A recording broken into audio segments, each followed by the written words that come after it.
함께 찬양 드리겠습니다. 나 무엇과도 주님을 함께 찬양 드리겠습니다.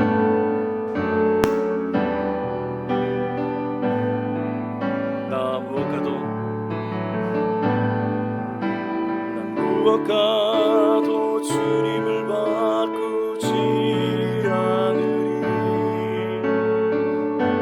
다른 어떤 은혜 구하지 않으리.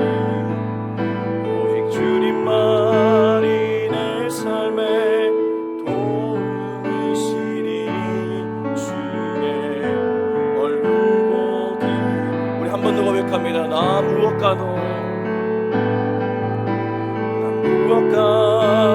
주님을 바꾸지 않으리. 다른 어떤 은혜 구하지 않으리.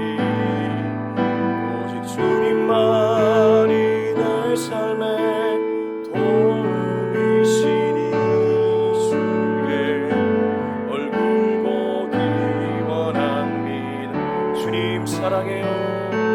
주님 사랑해요.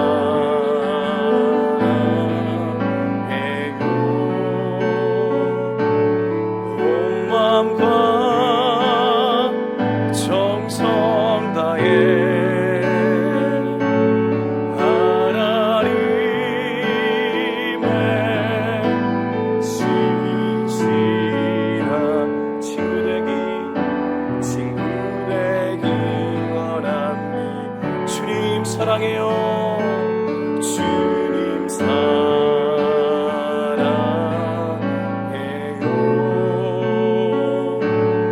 온 마음과 정성 다해 하나님의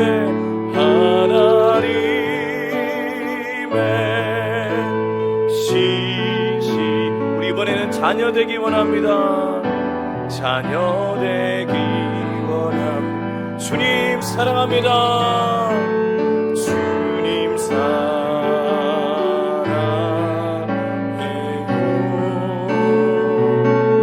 온 마음과 정성 다해 하나님의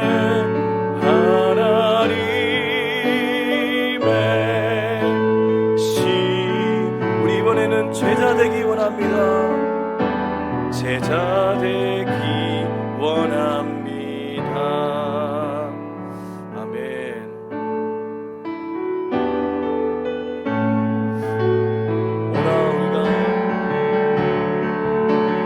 오라 우리가 여호와의 산에 올라 하나님의 전에 이르자.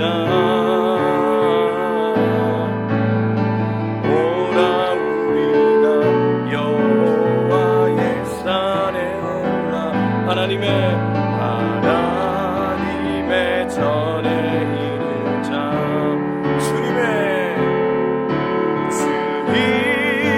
주님의 도를 배우고 주님의 길로 행하리. 이는 율법이지 모에서 나오고 주의 말씀은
주의 말씀은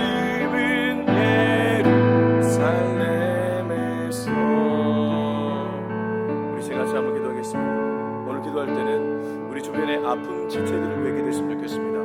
여러분 아시겠지만 아침 예배 나오신 우리 춘희 자매님도 다리 다쳐서 지금 예배를 잘 못 드리고 있는 그런 형편이 있습니다. 하루빨리 회복되어서 우리와 함께 예배드리고 또 직장생활에도 어려움이 없게 해달라고 우리 같이 춘희 자매님을 위해 기도했으면 좋겠고, 또 이영우 형제님의, 이영휴 형제님의 우리 매형께서 지금 정말 사경을 헤매고 있습니다. 무엇보다 폐가 온전하게 회복되어서 다시 한번 정상적인 생활을 할 수 있도록 주님 그의 몸을 붙잡아 주시옵소서. 이번 계기를 통해 그 가정이 주님을 더욱 깊이 아는 그런 가정이 되게 해달라고 우리 같이 두 가정을 위해서 중보하며 기도하는 시간 갖도록 하겠습니다. 기도하시겠습니다. 하나님 아버지, 이 시간 우리 주변의 아픈 지체들을 위해 기도합니다. 하나님, 우리 주변을 보면 참 마음도 아프지만 실제 몸이 아파서 하나님 어려운 속에 지금 생활하고 있는 분들이 있습니다. 특별히 우리 박춘희 형님 아버지 기억하여 주시옵소서. 하나님, 온전하게 발이 회복될 수 있도록, 다리가 회복될 수 있도록 주님께서 그녀의 몸에 함께하여 주시옵시고, 마치 예수님께서 베드로의 장모를 찾아갔을 때 손이 됐을 때 열병이 떠나갔던 은혜가 우리 춘희 자매님에게 하여 주시옵소서. 회복하는 모든 과정 가운데 주님 간섭하여 주시고, 마음이 아버지 하나님 상하지 않도록 마음을 지켜 보호하여 주시옵소서. 하나님, 이영희 형제님의 매형도 마찬가지입니다. 하나님, 그 매형이 얼마나 낙담되겠습니까? 그러나 하나님 아버지, 이번 이 시간들을 잘 이겨낼 수 있기를 원합니다. 하나님, 자기 몸에 찾아온 이 엄청난 사건으로 말미암아 온 가족이 아버지 하나님 마음이 힘들어서 아버지 하나님 정말 좌절스러운 상황 속에 놓여 있는데 주님 그 마음을 붙잡을 수 있도록 주님 도와주시옵소서. 하나님 아버지, 폐가 온전하게 회복될 수 있도록 주님 이끌어 주시옵시고, 그 가정 모두에 하나님의 치료의 강선이 임하여서 하나님 마음조차 주님의 만져주심으로 말미암아 온전하게 회복되는 역사가 있게 하여 주시옵소서. 오직 하나님을 바라봅니다. 주님, 그렇게 하여 주시옵소서. 하나님, 몸이 아프면 참 마음도 힘들어지고 점점 신앙생활 하기가 귀찮아질 때가 있음을 고백합니다. 그렇기 때문에 우리 기도 용사들이 함께 기도로 중보해야 될 줄로 믿습니다. 우리 가까운 지체들 중에 아픈 분들이 좀 있습니다. 주님, 그들을 위로하여 주시고, 무엇보다 육체의 질병으로 인해 마음까지 무너져 내릴까 봐 걱정됩니다. 주님, 마음을 지켜 보호하여 주시옵소서. 우리 예수님을 이번 계기를 통해 뜨겁게 만날 수 있도록 도와주시고, 예수님과 동고동락함으로 이 시기를 잘 견뎌낼 수 있는 저들 되게 하여 주시옵소서. 혹시 외에도 기도해야 될 지체가 있다면 주님, 그 영혼도 찾아가 주시고, 머리카락 숱까지 아시는 예수님께서 그 영혼의 마음을 만져 주시옵소서. 감사드리며 이 모든 말씀을 예수님의 이름으로 기도합니다. 아멘. 네, 하나님 말씀 보겠습니다. 우리 잠언 7장이고요 1절부터 27절 전체의 말씀인데요, 읽기는 24절에서 27절을 읽고 말씀을 전체를 나누겠습니다. 잠언 7장 1절부터 27절까지의 말씀인데요, 읽기는 24절에서 27절 읽고 말씀은 전체를 나누겠습니다. 24절 시작. 이제 아들들아, 내 말을 듣고 내 입의 말에 주의하라. 내 마음이 음녀의 길로 치우치지 말며 그 길에 미혹되지 말지어다. 대제 그가 많은 사람을 상하여 엎드리지게 하였나니 그에게 죽은 자가 허다하니라. 그의 집은 수월의 길이라 사망의 방으로 내려가느니라. 아멘. 제가 전에 사역할 때 제자훈련을 했던 적이 있습니다. 제자훈련 혹시 받아본 기억이 있으신 분이 있는지 모르겠지만, 제자훈련은 제자훈련 1년 또 사역훈련 1년 총 2년의 과정을 거치게 됩니다. 어떤 교회는 제자훈련 예비 세미나라고 제자훈련을 받기를 희망하는 분들을 대상으로 큐티 세미나도 하고 성경 공부도 하고, 아무튼 그렇게 총 한 3년 과정 걸리는 그런 과정이죠. 제가 제자훈련을 한 우리 집사님들, 그런 권사님들에게 한 번은 물어본 적이 있습니다. 그렇게 제자훈련을 끝내고 제자훈련을 돌아봤을 때 가장 기억에 남는 시간이 언제였습니까? 제자훈련하면 엄청난 에피소드가 많이 있거든요. 가가호 집을 방문해서 그 집에서 훈련을 하기 때문에 자기 집안을 오픈하는 것이 사실 쉽지 않잖아요. 또 청소해야 되죠. 또 음식 바리바리 준비해야 되죠. 또 우리 집에 곳곳에 또 예뻐야지 또 좋은 인상 주죠. 그러다 보니까 이 제자훈련 하는 것이 참 에피소드가 많은데, 근데 의외로 거의 대부분의 제자훈련 성도님들이 공통적으로 하는 고백이 로마서 8장 암송을 얘기하더라고요. 제자훈련 기간 중에 로마서 8장 전체를 암송합니다. 로마서 8장 전체를 암송하는데, 그때가 아니면 제가 언제 그 성경을 암송해 보겠습니까? 그러긴 해요. 로마서 8장 한번 볼래요? 여러분, 로마서 8장을 보시면 이게 몇 장으로 몇 절로 총 이루어져 있습니까?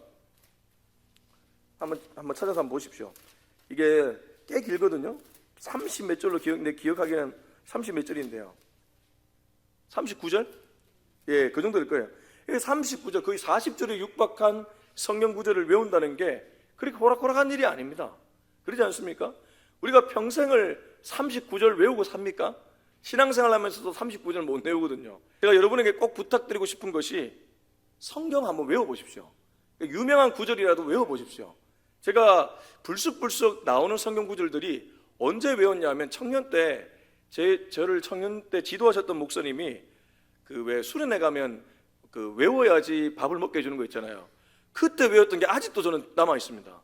그리고 중요한 순간에 그게 툭툭 튀어나와요. 아무것도 염려하지 말고 오직 기도와 간구로 너희 구할 것을 감사함으로 하나님께 아뢰라. 그러면 모든 지각에 뛰어나신 하나님의 평강이 그리스도 예수 안에서 너희 생각과 마음을 지키시리라. 제가 힘들 때 이 말씀이 탁 떠오르면 이게 마귀의 유혹을 팍 이기게 만드는 아주 중요한 동인이 된다는 것이죠. 여러분, 아무것도 아닌 것 같지만 말씀이 위대합니다. 말씀이 힘이 있는 줄로 믿습니다.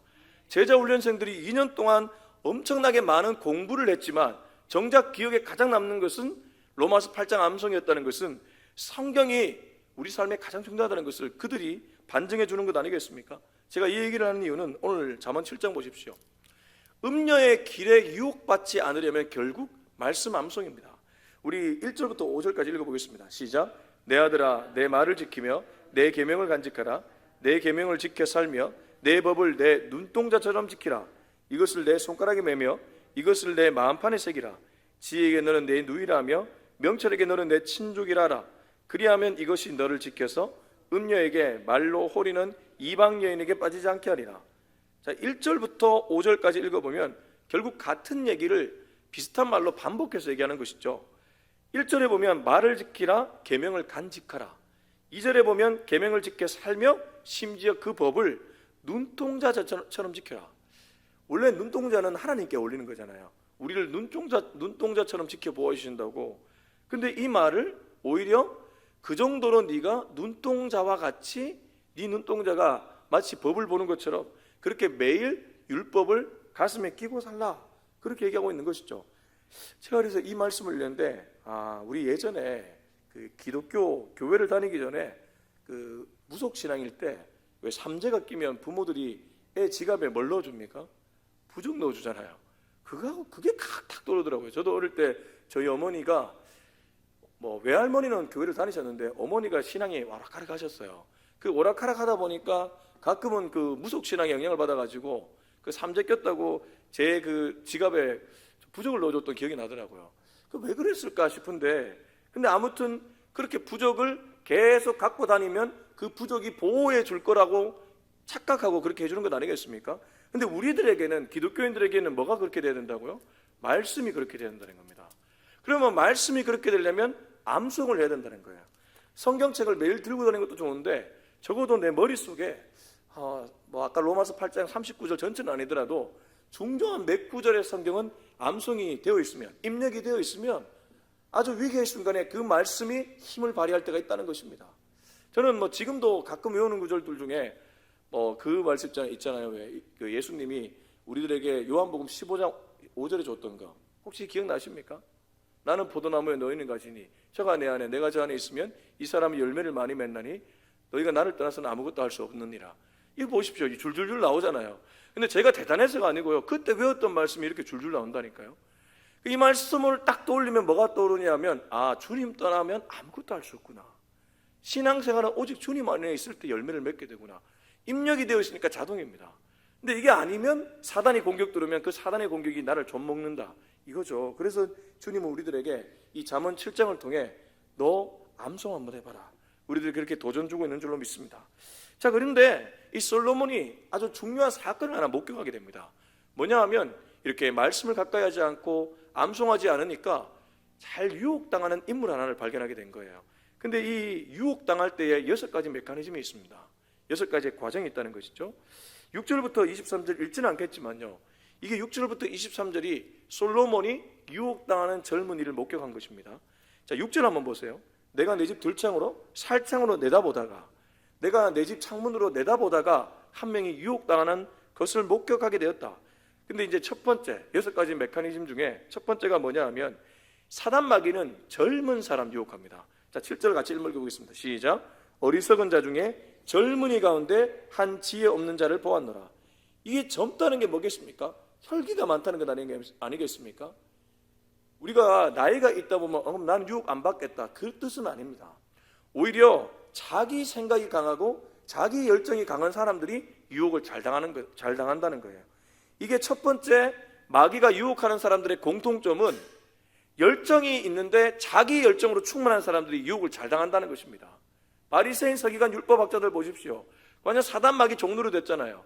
근데 그 사람들이 종교적으로 열심히 없었습니까? 아니요. 아주 열정적이었습니다. 근데 그 열정은 하나님 중심적인 열정이 아니라 자기 중심적인 열정이었다는 것이죠. 이런 사람들은 사단의 유혹 잘 받습니다. 그리고 두 번째입니다.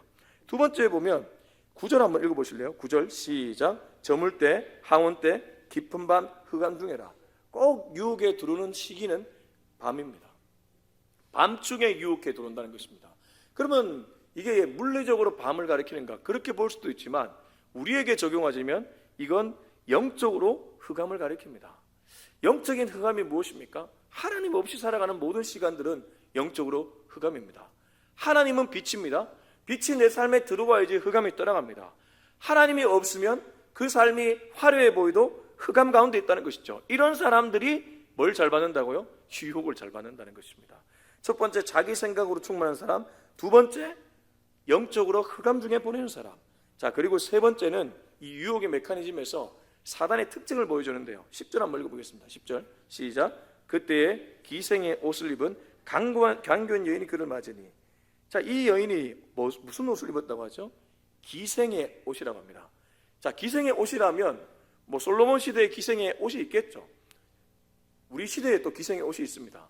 예를 들면 짧은 치마에 그 남자들을 유혹하는 그런 그런 거 있잖아요. 그 밤에 홍등가 이런 데 가면 막 이렇게 손짓하는 그 여성분들, 그 매춘부들의 그 유혹하는 그런 옷들 있잖아요. 이 당시에 기생의 옷이 있겠죠. 근데 중요한 건 이 기생의 옷을 입은 강교한 여인은 사단의 상징 아니겠습니까? 그럼 사단의 특징은 무엇입니까? 변장을 잘한다는 겁니다. 사단은 우리들이 혹할 수 있는 것으로 변장을 잘한다는 거예요. 그래서 세 번째 특징은 사단은 변장의 기제다, 변신의 기제다. 자, 그리고 이제 네 번째인데요. 12절 읽어보겠습니다. 12절 시작. 어떤 때에는 거리, 어떤 때에는 광자, 또 모퉁이마다 서서 사람을 기다리는 자라. 사탄의 두 번째 특징은 이게 네 번째 메커니즘인데요.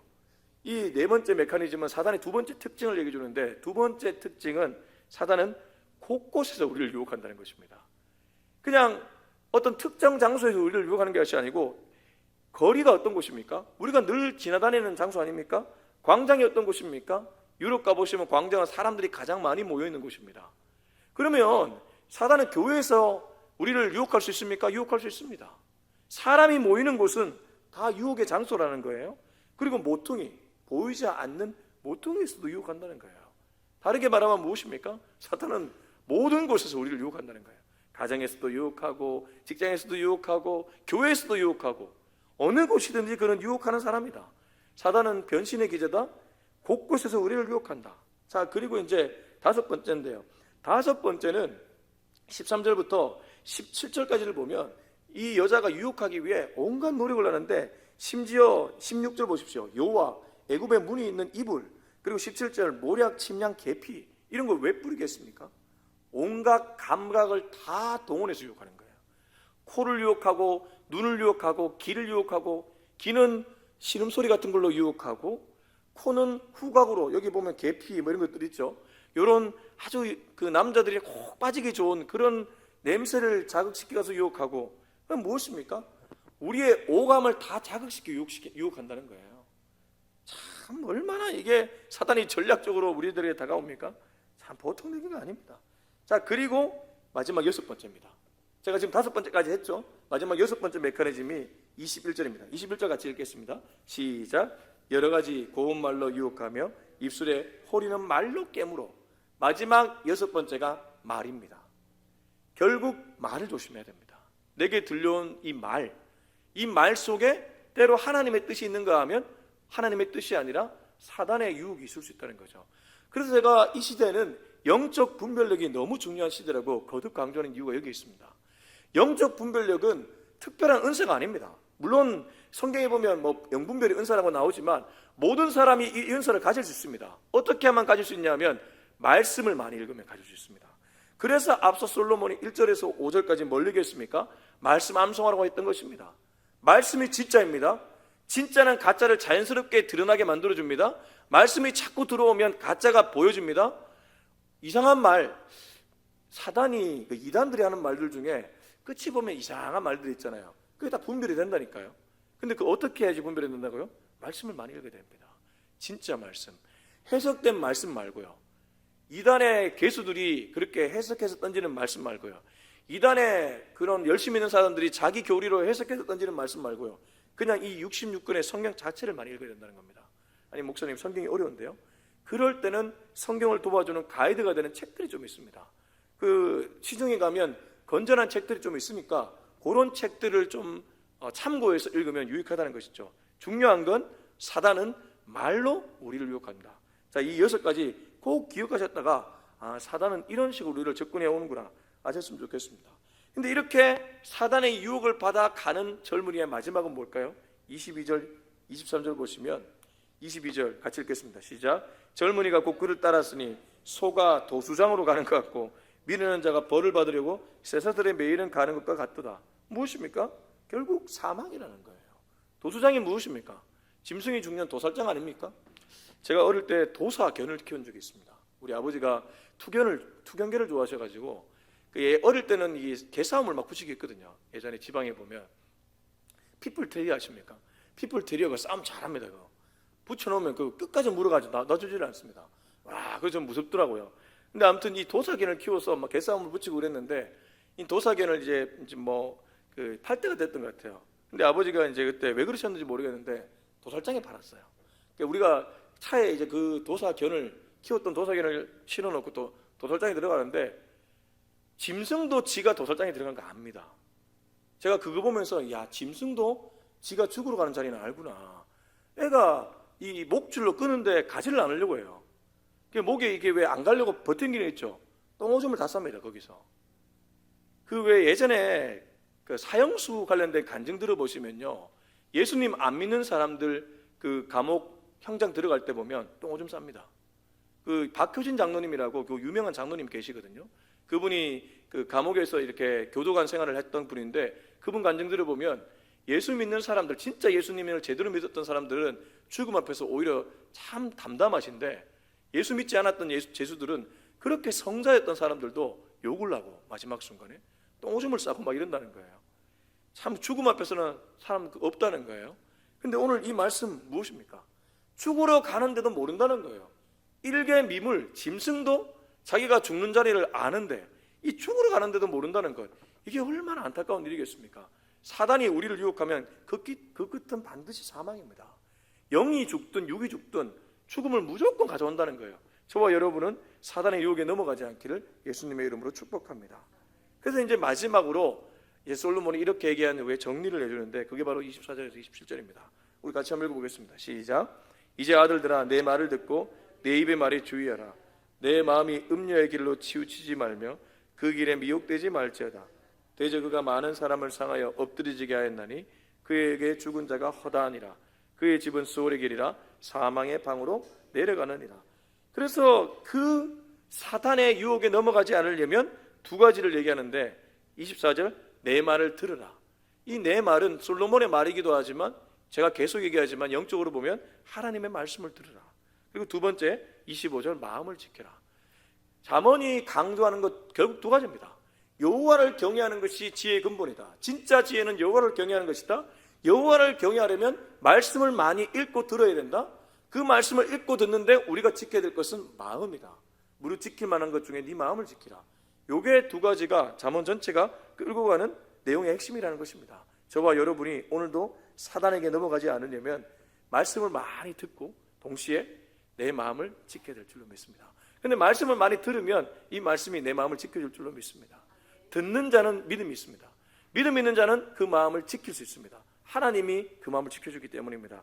저와 여러분이 그렇게 살아갈 수 있기를 예수님의 이름으로 축복합니다. 우리 기도하시겠습니다. 이 시간 함께 기도하실 때 주님, 오늘도 이 사탄이 참 곳곳에서 나를 유혹할 것입니다. 사람의 말로 나를 넘어지게 하려고 할 것이고 또 환경을 보면서 나의 약점을 타고 들어올지도 모르겠습니다. 주님, 지지 않기를 원합니다. 그러나 나의 힘으로는 질 수밖에 없지만 주님의 힘으로 나아가면 반드시 우리는 승리할 줄로 믿습니다. 주님의 힘으로 주의 말씀을 듣고 마음을 지켜낼 수 있는 오늘 하루길이 되게 해달라고 우리 다같이 한번 기도하시겠습니다. 하나님 아버지, 이 시간에 주님 앞에 간절하게 부르짖습니다. 오늘도 우리가 들어야 될 것은 하나님의 말씀입니다. 아버지 하나님, 오늘도 주의 음성 들려주시면 감사합니다. 이 음성이야말로 내가 평생 들어야 될 주님의 음성이고 신의 음성이고 하늘의 음성인 줄로 믿습니다. 아버지, 이 음성을 들어야지만 내가 살아가는 삶의 현장에서 사단에게 넘어가지 않는 줄로 믿습니다. 얼마나 사단이 교묘하게 술술 써서 우리를 공격해 오는지 모르겠습니다. 그 공격을 이겨내려면 주의 말씀을 붙잡는 이 기로에는 왕도가 없는 줄로 믿습니다. 주님, 오늘도 주의 말씀을 듣습니다. 주의 말씀이 내 길을 가까이 합니다. 주님, 들려주시옵소서. 당신의 메시지를 들려주시옵소서. 당신의 음성을 듣고 오늘 하루도 살아가겠습니다. 주님, 필요하면 말씀을 암송하겠습니다. 아버지 하나님, 성경을 읽다가 정말 중요한 구절들은 암송할 수 있기를 원합니다. 주님, 그렇게 암송된 말씀이 중요한 위기의 순간에 힘을 발휘해서 내 삶을 아버지 하나님 푸른 초장 실만한 물가로 인도할 줄로 믿습니다. 주님은 언제나 우리를 푸른 초장과 실만한 물가로 인도하시는 분인 줄로 믿사오니 주님, 오늘도 그렇게 인도하여 주시옵소서. 이제는 우리 주 예수 그리스도의 은혜와 하나님의 다음없는 사랑과 성령의 그 놀라우신 은혜가 오늘도 내 영혼을 지키는 유일한 길은 하나님의 말씀을 듣고 읽는 이 길 외에는 없다는 것을 알고 그렇게 살아가기로 다짐하는 우리 모두의 머리 위에 지금부터 영원토록 함께하기를 간절히 축원하옵나이다. 아멘.